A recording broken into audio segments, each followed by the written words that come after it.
Bien-aimés dans le Seigneur, bonjour. Soyons bénis au nom de Jésus. Jésus reste Seigneur et Sauveur à la gloire de Dieu le Père. Amen. Seigneur, je te bénis pour tout ce que tu fais. Seigneur, je te bénis parce que tu es grand. Seigneur, je te bénis parce que tu es fort. Prends contrôle de ce moment et que ta grâce nous accompagne, que la sainteté de ta parole agit et opère encore dedans de nous. Merci parce que tu es glorieux et tu es merveilleux. Nous savons que tu reviens bientôt, Seigneur Jésus. Ce n'est pas une blague, ce n'est pas un jeu. Et nous tenons compte de ta parole et nous savons que ta parole est vérité et elle est véritable au nom de Jésus. Amen. Bien, mes frères et sœurs en Jésus, nous sommes dans Apocalypse 2. Apocalypse 2, nous allons prendre quelques versets. Et le Seigneur nous rappelle beaucoup de choses aujourd'hui. Il y en a qui disent, je n'ai plus besoin de me repentir, je suis dans l'œuvre de Dieu, je fais l'œuvre de Dieu, je soutiens l'œuvre de Dieu, je jeûne, je prie, je suis persévérant, j'ai plus besoin de me repentir. Bon, on va voir maintenant que, quoi qu'il en soit, on a toujours besoin de cette repentance-là. Toujours besoin de la repentance. Je lis Apocalypse 2, à partir du premier verset. La Bible dit, il est écrit à l'âme de l'église d'Éphèse, voici ce que dit celui qui tient les sept étoiles dans sa main droite, celui qui marche au milieu des 7 chandeliers d'or. Il dit, je connais tes œuvres, ton travail et ta persévérance. Je sais que tu ne peux supporter les méchants, que tu as éprouvé ceux qui se disent apôtres et qui ne le sont pas, et que tu les as trouvés menteurs. Verset 3, que tu as de la persévérance, que tu as souffert à cause de mon nom et que tu ne t'es point lassé. Mais ce que j'ai contre toi, c'est que tu as abandonné ton premier amour. Verset 5, souviens-toi donc d'où tu es tombé, repens-toi et pratique tes premières œuvres, sinon je viendrai à toi et jeterai ton chandelier de sa place à moins que tu ne te repentes. Mais tu as pourtant ceci, c'est que tu hais les œuvres des Nicolaïdes, œuvres que je hais aussi. Que celui qui a des oreilles entende ce que l'Esprit dit aux églises. À celui qui vaincra, je donnerai à manger de l'arbre de vie qui est dans le paradis de Dieu. Bien, mais pourquoi cet enseignement est important? Il y en a qui disent aujourd'hui, et Jésus nous connaît, il connaît nos cœurs. Écoutez un peu. Voilà, Jésus dit à quelqu'un dans Apocalypse 2, je connais tes œuvres, dans cette personne, cet ange, cette église, ces chrétiens avaient mené de bonnes œuvres, avaient de très bonnes œuvres d'ailleurs. Pardon. Son travail était parfait devant Dieu. Écoutez très bien, parce qu'il y en a qui disaient non, comment, je fais l'œuvre de Dieu, mes œuvres sont bonnes, je n'ai plus besoin de repentance. Je raconte des histoires. On a toujours besoin de repentance. Il dit, je connais tes œuvres. Donc Jésus a la connaissance. Chaque œuvre que nous faisons, que nous pratiquons, la Bible, Jésus dit qu'il connaît. Il connaît, il n'a même pas dit ton nom, mais il dit tes œuvres. Donc il connaît tes activités. Il sait ce que tu fais. Il dit qu'il connaît ton travail, même le travail que tu fais, il connaît dans la maison de Dieu. Pour que l'œuvre croisse, pour que les âmes soient gagnées, Jésus dit ici qu'il connaît. Ce n'est pas parce que tu fais de bonnes œuvres, un bon travail, que tu n'as pas besoin de repentance. Il continue d'évoluer. Il dit qu'il connaît même ta persévérance, donc tu ne baisses jamais les bras. Il dit qu'il connaît ta persistance. Ce n'est pas parce qu'on est persistant qu'on n'a pas besoin de repentance. Il va plus loin. Il dit, je sais que tu ne peux supporter les méchants. Il le sait. Il dit que tu es bon parce que tu ne peux même pas supporter les méchants. Tu dénonces toute forme de méchanceté. Ça ne veut pas dire que tu n'as pas besoin de repentance. Il continue. Que tu as éprouvé ceux qui se disent apôtres et qui ne le sont pas. Donc tu as même confondu les faux apôtres, les faux docteurs, les faux prophètes, les faux évangélistes. Cela ne veut pas dire que tu n'as pas besoin de repentance. Parce qu'il faut qu'on soit vrai et véritable. Alléluia. Parce qu'il y en a qui disent, je n'ai pas besoin de repentance. Je n'ai pas besoin de repentance. Pardon, voici quelqu'un, voici une assemblée, voici un ange, voici des gens qui avaient la parole de Dieu, qui faisaient ce qu'il fallait faire, comme il le fallait. Mais Jésus dit, vous avez besoin de repentance. On a toujours besoin de repentance. Nous allons y arriver au nom de Jésus. Je connais tes œuvres, ton travail, ta persévérance, et je sais que tu ne peux supporter les méchants. Tu ne peux supporter les méchants. Jésus sait que tu ne peux le faire.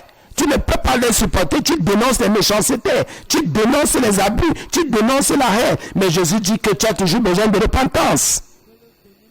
Parce qu'il y en a qui se sentent à l'abri aujourd'hui. Personne n'est à l'abri. La Bible continue. Pour les apôtres, je sais que tu as pris ceux qui se disent apôtres et qui ne le sont pas. Et que tu les as trouvés menteurs. Ça veut dire que toi, tu es même dans la vérité. Tu as trouvé que les apôtres qui ne l'étaient pas sont menteurs. Il y a le mot trouver. Donc tu as recherché, tu as cherché à nous le mensonge et justement tu as trouvé qu'ils sont menteurs.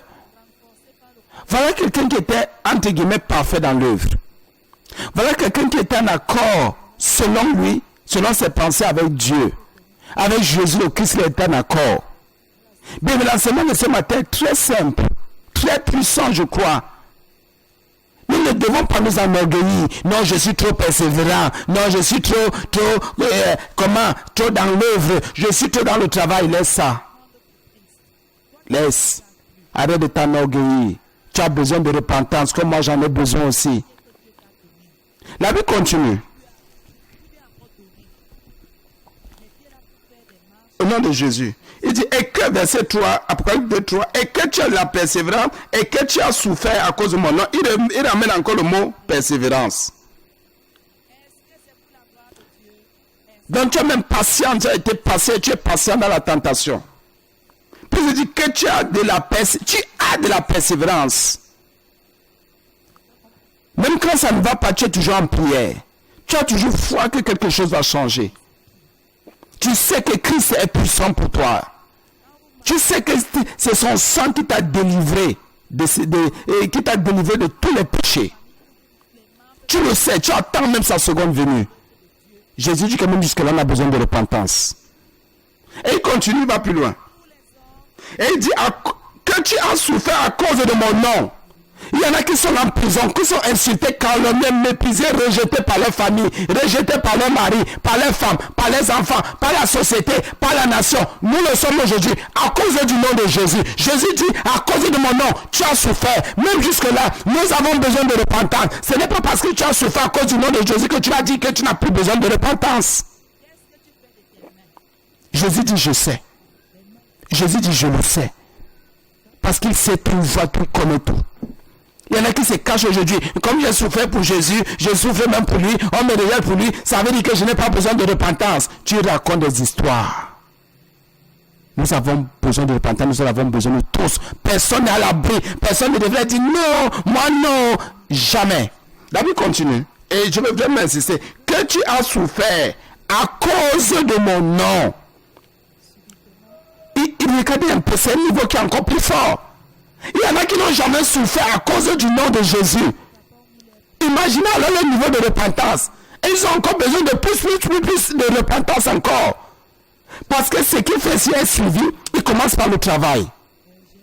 Pardon, par les œuvres. Par le travail, la persévérance. Les méchants, il a détecté la méchanceté des hommes, il a dénoncé. Il a éprouvé les faux apôtres, il a trouvé qu'ils étaient menteurs.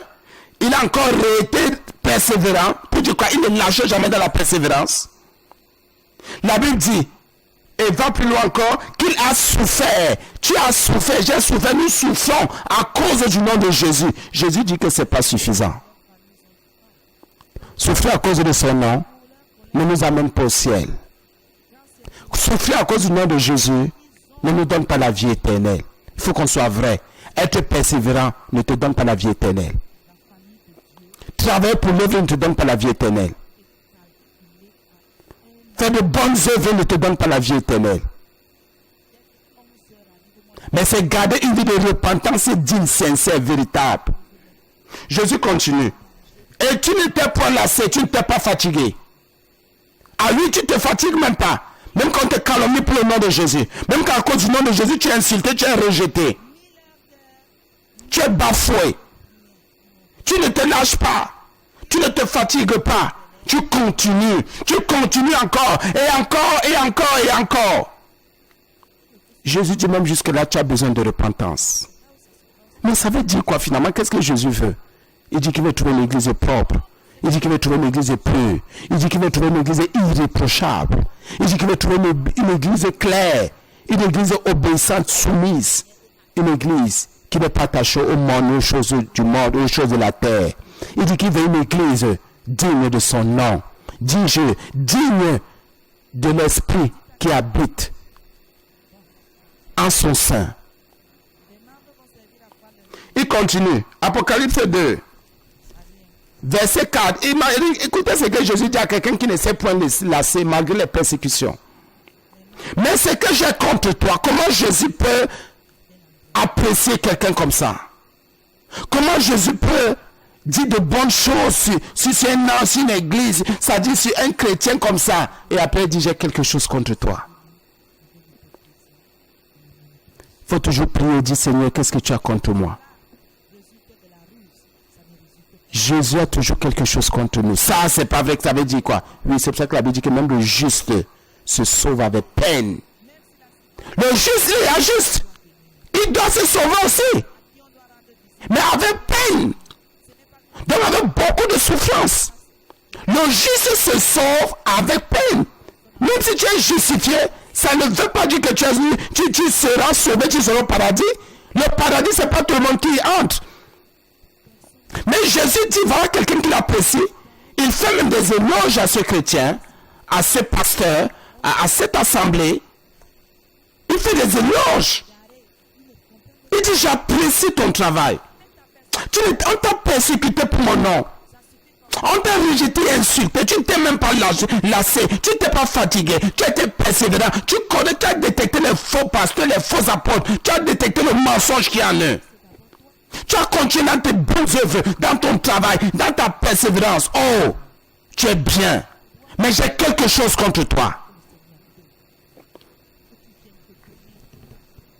Mais ce que j'ai contre toi, c'est que tu as abandonné ton premier amour. Tu connais cet enseignement. Le premier amour, ce n'est pas la première fille que tu as connue dans l'impudicité là. Ce n'est pas le premier garçon qui est allé casser, voler ta virginité pour mettre le démon dans ton âme.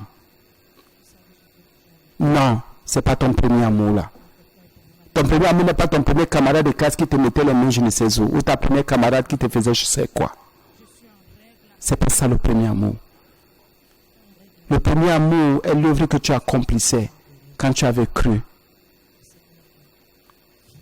L'œuvre pour laquelle Christ t'a appelé, tu ne te relâchais jamais.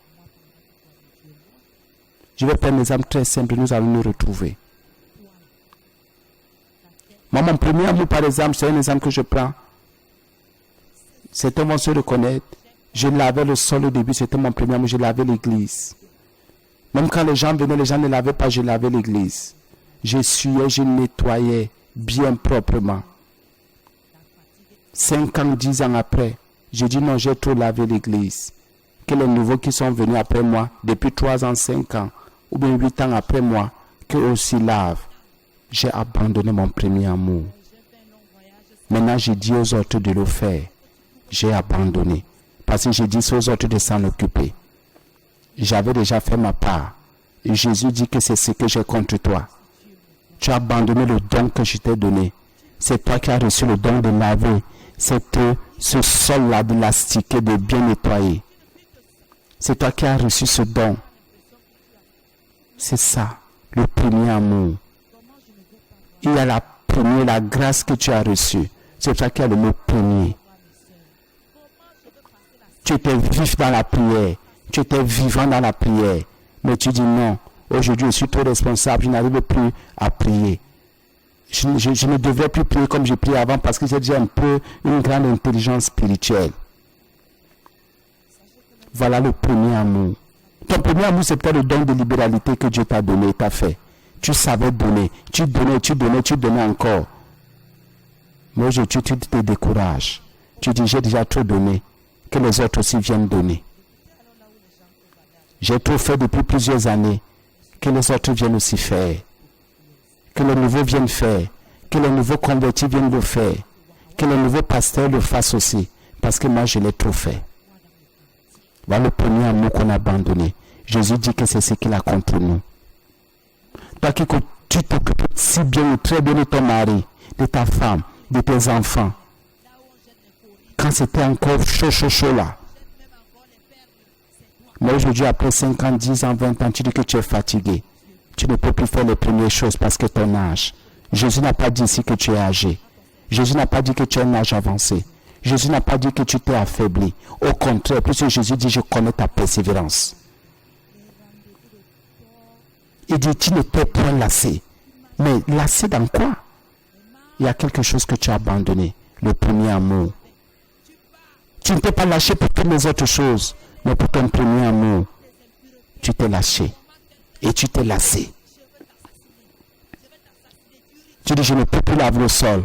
Je ne peux plus nettoyer les chaises. Je ne peux plus faire ceci. Nous sommes déjà tellement nombreux que chacun fasse ce qu'il a à faire.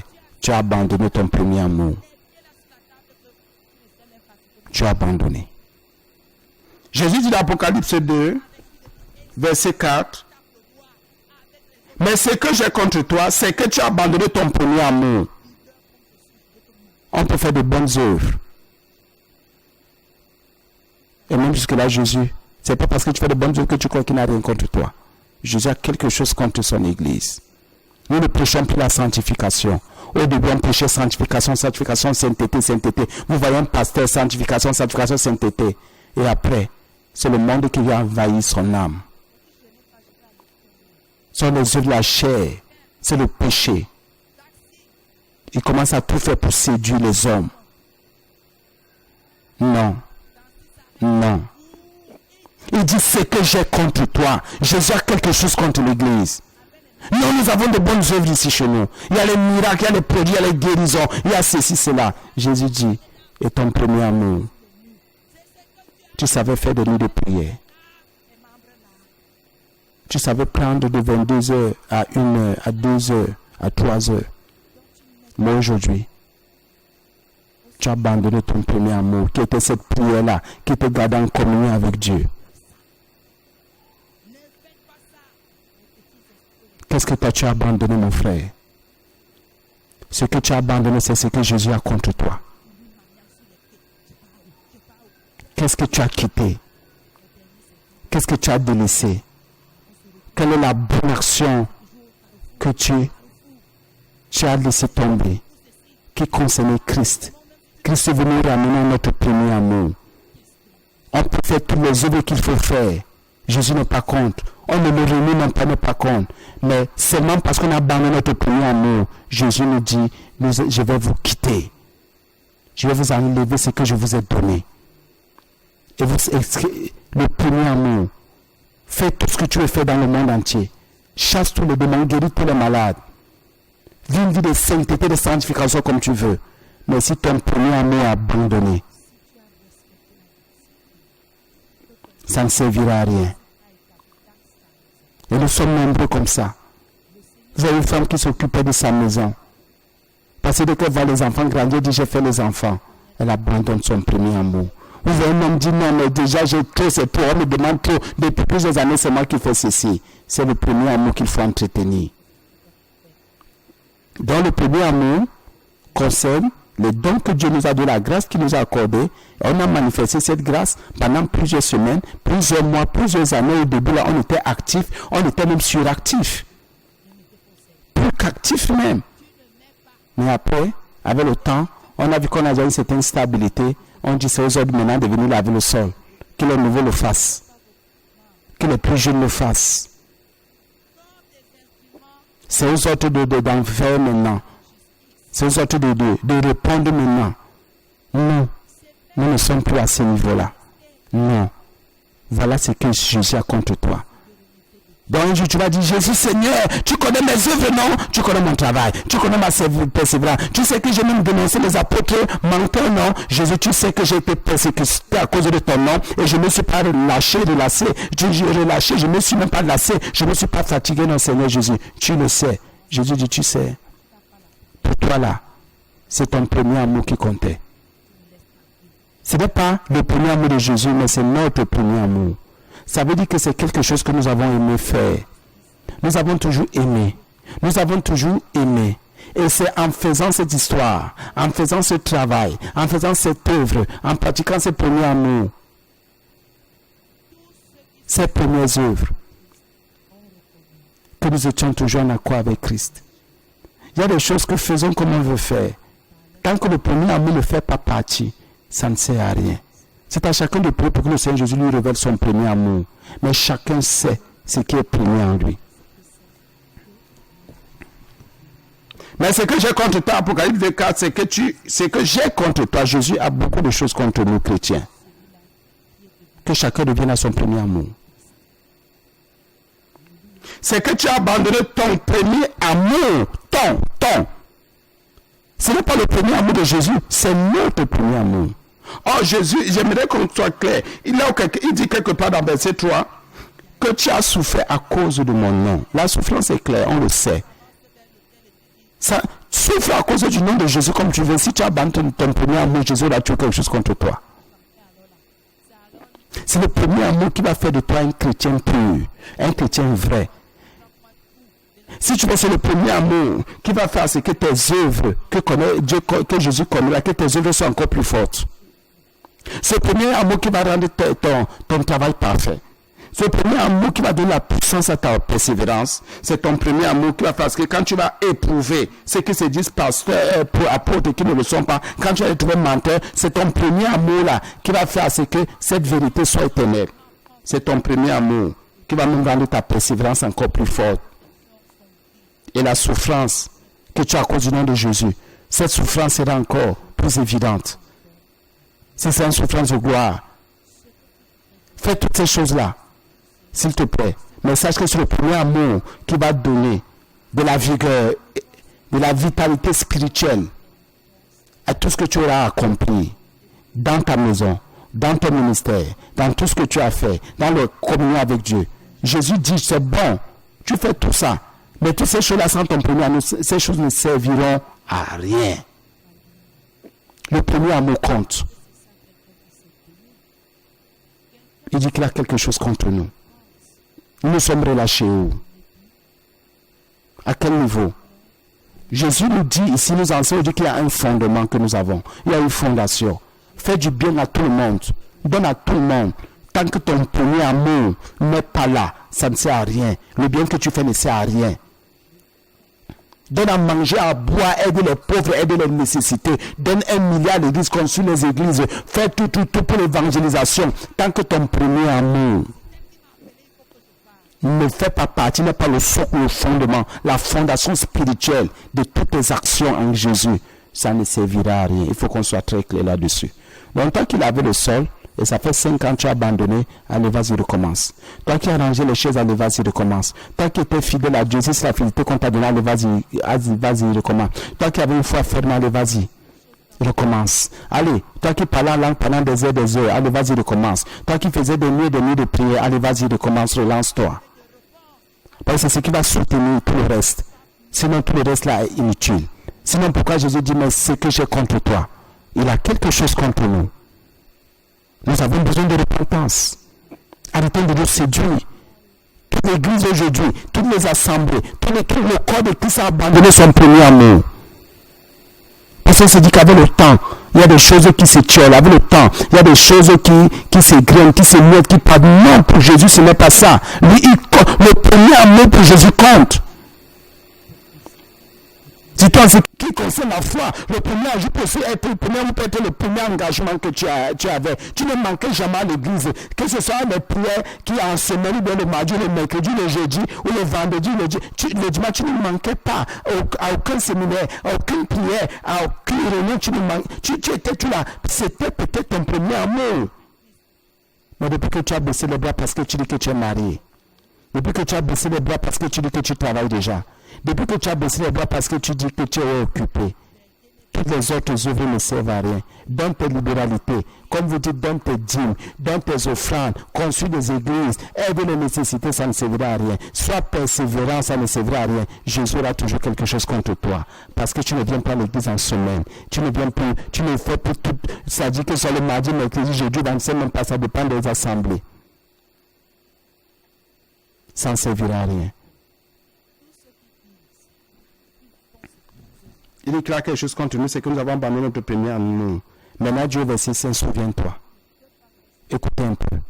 Le passé est important pour certaines choses dans ce cas-ci, en ce qui concerne notre premier amour. Jésus nous dit de nous souvenir, de nous rappeler. Jésus nous dit de rentrer. Parce que ça ne vaut pas la peine de continuer à être persévérant, de continuer avec les œuvres, de continuer avec le travail. de continuer à éprouver ceux qui se disent apôtres, qui sont faux, qui sont menteurs.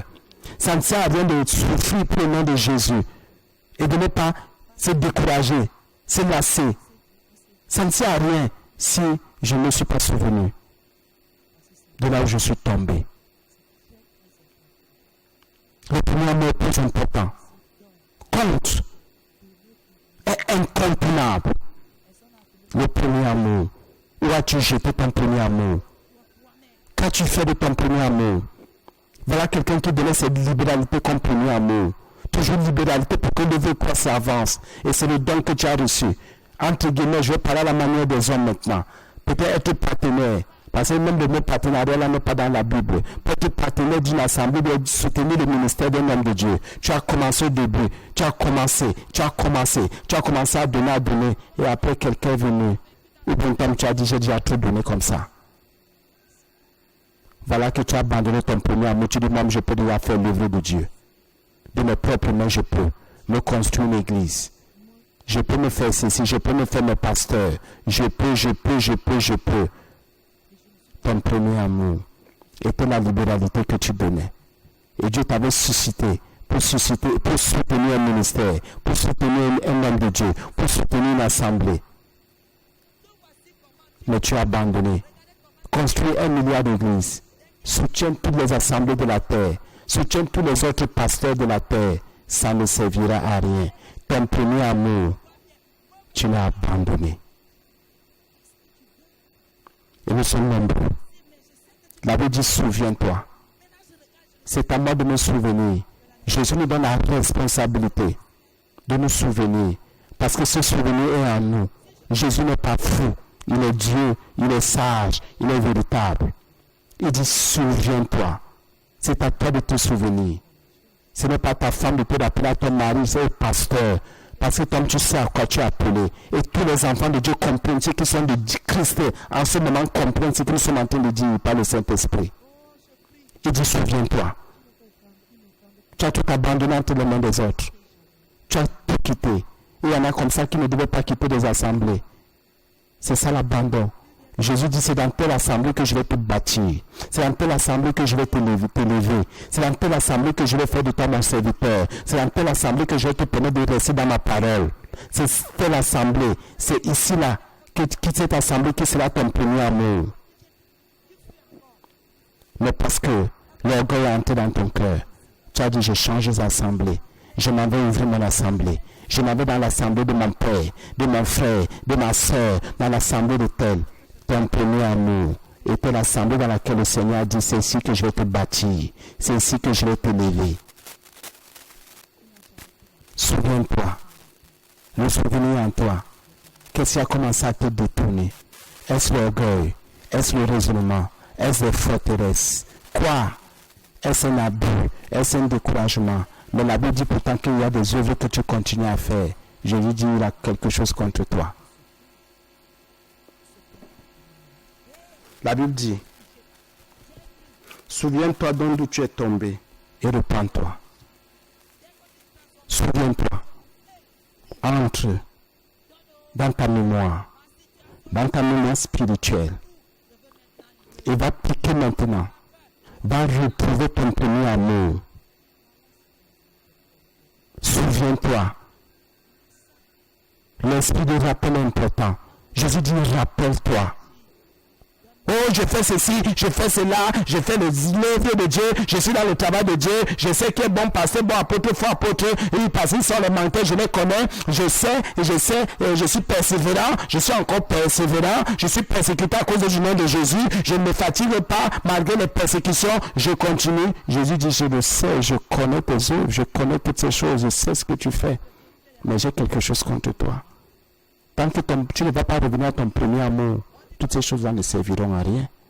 Donc, il y en a qui travaillent pour rien. C'est vrai. Et il y en a qui le font depuis 5 ans, qui travaillent pour rien, depuis 1 an, depuis 6 mois, depuis 10 ans, depuis 20 ans. Il y en a qui travaillent pour rien. Qui font l'œuvre pour rien. Tant que tu n'es pas revenu à ton premier amour, tant que ce souvenir, où je vais parler comme les autres, cette souvenance n'est pas venue. Tes œuvres ne serviront à rien. Jésus aura toujours quelque chose contre toi. Négocie comme tu veux négocier avec le pasteur. Négocie comme tu veux négocier avec les hommes de Dieu. Le souvenir n'est dans aucun homme de Dieu. Le souvenir est en toi. Parce que c'est toi que Dieu a appelé. C'est une mission. Le premier amour est une mission spéciale qu'il t'a donnée. C'est toi qui s'est passé, c'est entre Jésus et toi. C'est pour ça qu'il dit, souviens-toi. Il n'a pas dit souvenez-vous. C'est un engagement, c'est une union, c'est une communion avec le Christ. C'est quelque chose. Et c'est en toi. C'est une capacité surnaturelle que Dieu t'a donnée. Et il n'y a pas deux hommes sur terre qui peuvent le faire. C'est que Christ t'a dit de faire. Il n'y a pas deux femmes sur terre pour faire cela. Parce que chacun reçoit une mission particulière de Christ. Aujourd'hui, nous sommes dans la distraction. Nous faisons beaucoup de choses, la distraction aujourd'hui. Tant que le premier amour n'est pas là, il y a le mot prier. Prier. Mais aujourd'hui, les enfants de Dieu sont dans le 8e amour, 15e amour, 9e amour, 2e amour. Jésus a dit premier amour. Premier amour. Deuxième amour s'en fout. Deuxième amour, ce sont tes œuvres. Deuxième amour, troisième amour, c'est ton travail. Quatrième amour, c'est ta persévérance. Cinquième amour, c'est dénoncer les faux pasteurs, les faux apôtres, parce qu'ils sont menteurs. Ils sont menteurs. Cinquième amour, c'est que tu étais persécuté. Pour le nom de Jésus, on t'a insulté, on t'a rejeté, tu as souffert. Sixième amour, tu es encore continué dans la persévérance. Septième amour, tu n'étais jamais fatigué. Jésus dit que tous ces amours-là, même si tu les as dans le creux de ta main, ces amours ne comptent pas pour lui. C'est le premier qui compte. C'est le premier amour qui soutient les autres. C'est le premier amour qui fait que les autres aient leurs valeurs réelles, leurs valeurs spirituelles, leurs valeurs éternelles. Quel est ton premier amour? Il y en a qui ne parlent que de leur deuxième amour. De leur troisième, de leur quatrième, cinquième, sixième, septième. Jésus dit, j'ai toujours quelque chose contre toi, tant que tu ne peux pas souvenir du premier. Et tu as abandonné. Ça veut dire que le chrétien a tendance à toujours abandonner ou vouloir abandonner son premier amour. Donc avec le temps qui passe et qui avance, tu ne fais pas attention, c'est le premier amour que tu abandonnes. Et les autres, parce que tu les entretiens, les 6 autres, les 7 autres, ça dépend de chacun. Tu crois que tu es dans le feu de Dieu. Tu es dans la main de Christ. Jésus dit, j'ai quelque chose contre toi. Il dit, j'ai quelque chose contre toi. Souviens-toi donc d'où tu es tombé, un lieu. Entre dans ta mémoire spirituelle, rentre dans ton esprit, rentre dans les enseignements que tu as reçus. Rentre dans tes capacités spirituelles, rentre dans la prière et souviens-toi d'où tu es tombé. Et si je ne te souviens pas, Jésus aura toujours quelque chose contre toi. Pratique tout ce que tu veux pratiquer. Il aura toujours quelque chose contre toi.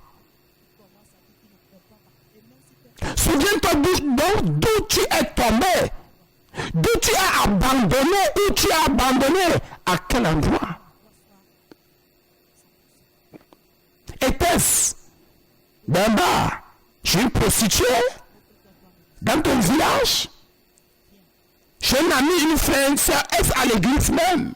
Est-ce parce que tu as rencontré un pasteur qui t'a donné un enseignement bizarre et là tu as dit ça ne vaut pas la peine? Est-ce parce que tu es allé forniquer en adultère, tu es allé dans un adultère, tu es allé voler, tu as fait du mal, tu ne sais plus. Le premier amour est très puissant. Le premier amour est très fort. Souviens-toi, rappelle-toi d'où tu es tombé. Comment Jésus peut dire ces choses à quelqu'un qui l'apprécie? Il lui fait des éloges, mais il dit, j'ai quelque chose contre toi. Regardez comment il fait petites choses pour nous envoyer en enfer. Le fait qu'on ne se souvienne pas, qu'on ne se rappelle pas de notre premier amour, va en enfer. Jésus n'est pas là pour jouer. Il veut une église sainte, il veut une église pure, il veut une église irréprochable. Il veut une église qui n'est pas peureuse. Une église qui recherche sa volonté pure et vraie. Une église qui ne joue pas. Nous jouons trop, nous blaguons trop. Nous sommes très négligents. Jésus ne veut pas d'une église négligente, d'un corps négligent. Il a déjà pensé. Il a déjà réfléchi. Il nous a donné sa pensée et nous avons la pensée de Christ. C'est à nous de faire le reste. Puis nous dit de nous souvenir. Et je sais qu'il y a un chrétien qui se retrouve aujourd'hui, qui se reconnaît aujourd'hui. Il dit repens-toi. Donc reviens. Se repentir, c'est regretter. On ne rentre pas dans le souvenir pour rester comme ça. Ben oui, je me souviens, ça va, non. La Bible est claire. Souviens-toi donc, c'est dans Apocalypse 2:5, souviens-toi donc d'où tu es tombé, virgule, repens-toi, virgule, repens-toi. C'est personnel et individuel. S'engage ta vie éternelle, ton éternité. Repentons-nous. Bien aimé, pardon.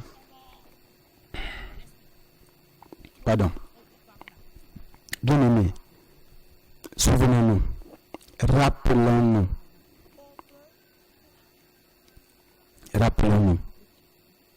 Nous sommes morts. Tant que le premier amour n'est pas là, nous sommes spirituellement, mais même si on accomplit les autres.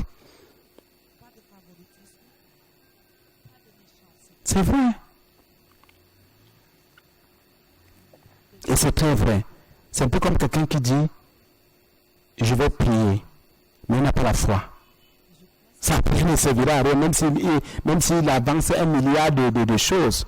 S'il n'a pas la foi en Jésus-Christ, le Fils de Dieu, s'il n'a pas la foi en ce que lui-même dit, la foi, la promesse de Dieu, et la promesse de Dieu, ça ne sert à rien.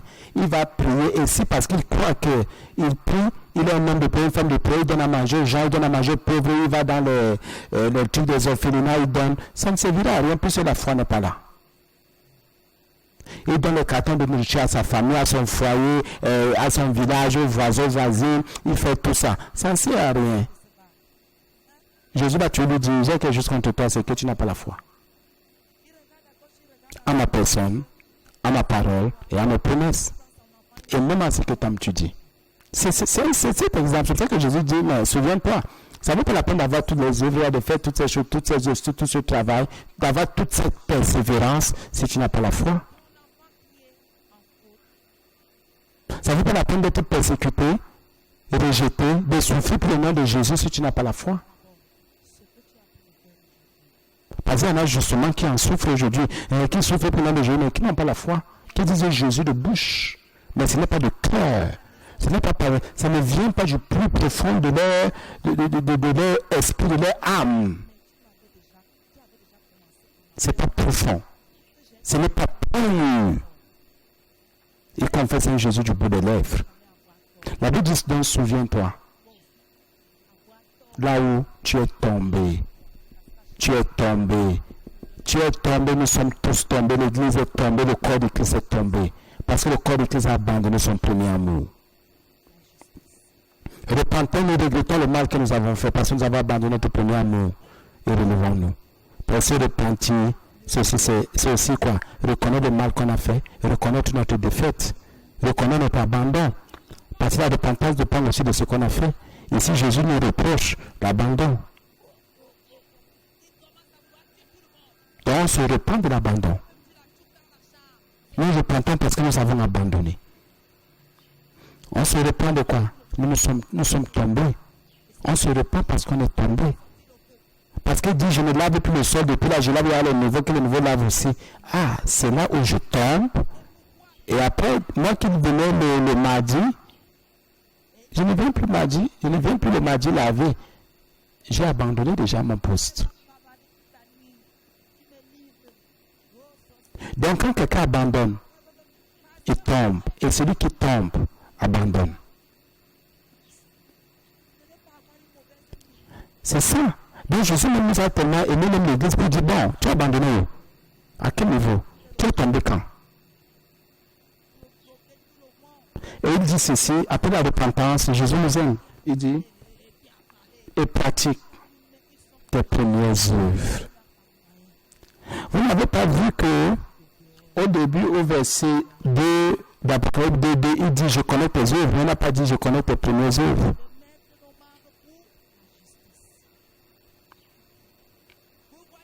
C'est ce qu'il a dit là. Mais ici, après la repentance, il dit quelque chose. Il dit, souviens-toi d'où tu es tombé, repends-toi et pratique tes premières œuvres. Jésus regarde aux premières œuvres. Pas les œuvres tout court, mais les premières œuvres. Ah oui, je fais l'œuvre de Dieu, je fais l'œuvre de Dieu. Non. Est-ce que tu fais les premières œuvres? Est-ce que tu fais ton premier travail dans ton couple, dans ton ménage? Dans la maison de Dieu, est-ce que tu fais le premier travail, ton premier amour? Jésus est très clair dans ce qu'il dit, il est très logique. Non, je fais l'œuvre, je fais le travail. Non, Jésus là, on me persécute. Quelle est ta première persévérance? Ah oui. Il dit, et pratique tes premières œuvres. C'est à chacun de se souvenir de ses premières œuvres. Non, vous voulez ramener les gens dans le passé. Il n'y a pas de passé là-dedans. Dieu dit qu'il t'a donné des qualités quand tu as cru. Je lui dis des qualificatifs quand tu as cru, des dons. Il t'a accordé des œuvres spirituelles que Dieu a préparées d'avance pour que tu les accomplisses, pour que tu les pratiques quand tu as cru. Et Jésus dit, ce sont ces premières œuvres-là qui vont faire de toi le premier. Et tu seras premier dans ce domaine. Tu seras la première dans ce domaine. Les premières œuvres ne vont pas nous laisser comme ça. Ce ne sont pas des œuvres anodines, non, ce sont des œuvres qui vont marquer le temps et l'espace et qui vont marquer notre nation, qui vont montrer aux gens que nous avons cru et que nous sommes attachés au trône qui est Jésus. Oui, bien mes frères et sœurs en Jésus, les premières œuvres. Pas les œuvres, non, pas le travail, non, mais le premier travail. Tu avais des visions, tu avais des dons, tu libérais l'onction, tu prophétisais. Allez maintenant, parce que tu dis qu'on t'a frustré, tu dis qu'il y a ici, tu as dit que tel a dit du mal de toi. Allez. Tes premières œuvres.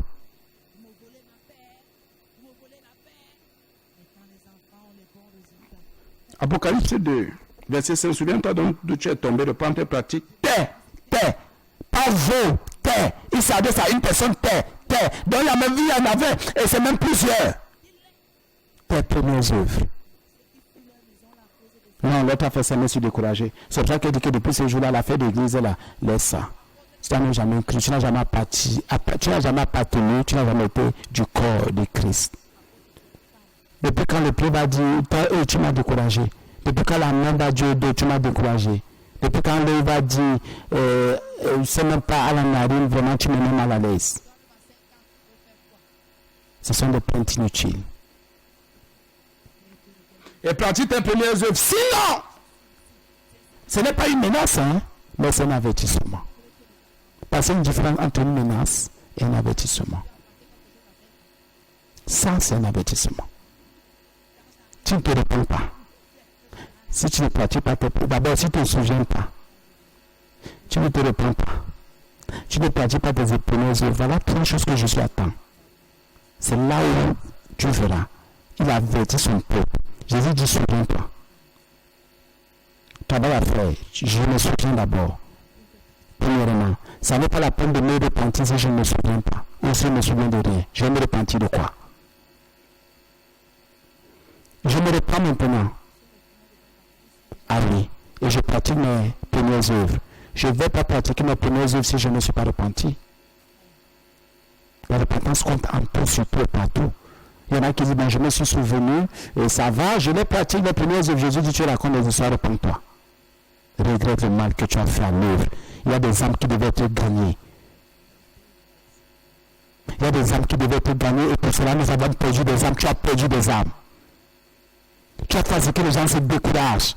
parce que tu as dit, tu as confessé, tu as relâché, tu t'es relâché au niveau de tes premières œuvres. Et moi aussi qui ont dit, vous avez vu l'homme de Dieu là, vous avez vu la servante là, le frère là, la soeur là, voilà, ses premières œuvres après, il a lâché. Moi aussi je lâche.